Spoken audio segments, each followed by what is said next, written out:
Olá, pessoal, tudo bem com vocês? E hoje, na aula de educação musical, vamos entrar no Willems, que também é bem conhecido aí nessa área que nós estamos mexendo, os educadores do início da educação musical ativa. Obrigada aos colegas que estão aqui presentes conosco e vamos lá. O Willems, ele é um belga, né?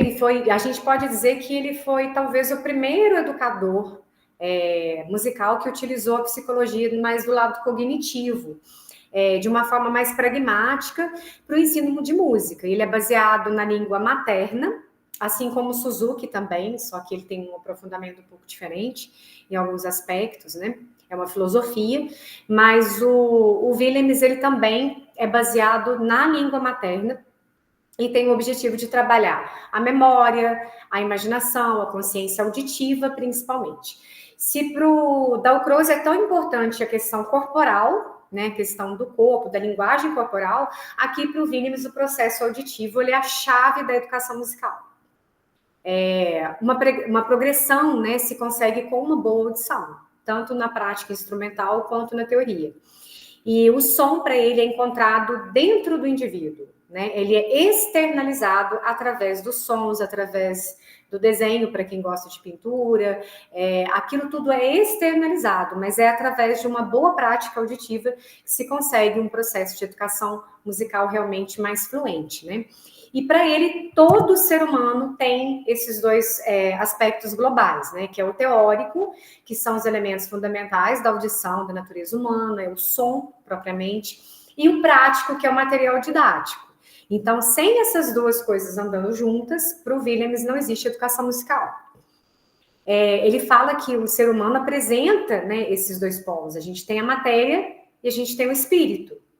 E não existe um corpo sem espírito. Então, por isso que ele fala, né, desse lado mais filosófico, da importância, né, de relacionar mesmo a vida humana, a importância com o ser humano para depois o músico, né? E se preocupar muito com a vida nesse triplo aspecto também, assim como a música, que seria fisiológico, afetivo e mental.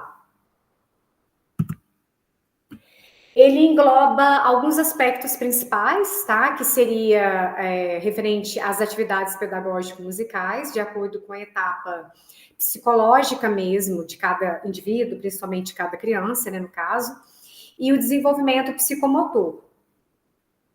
O segundo princípio seria a matéria-prima de ensino. Ele sugere os elementos musicais básicos ensinados desde o início, e preferencialmente não usar muito recurso extrasensorial.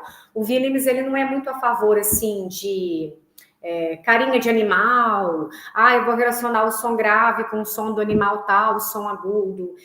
Não que ele considere errado, mas ele gosta da música pura, do conceito puro, né? Se é um intervalo, é um intervalo. Se é um som agudo, mesmo na educação infantil, aprender a diferenciar o som agudo e o grave. Não é um som fininho e um som grosso, não existe isso para o Willems. Ele fala que desde o início, né, a gente deve se preocupar com as terminologias musicais, mesmo na educação infantil. E o terceiro princípio como todos os demais que a gente vem falando, é a prática antes da teoria. Não adianta teorizar se a pessoa não sentir música, né? Então, no aspecto da audição, que ele considera tão importante, a gente tem esses três aspectos, que é o sensorial, o afetivo e o mental. Então, ele fala que as três funções humanas, elas existem em tudo. Então, o ritmo, ele é mais na relação da função fisiológica.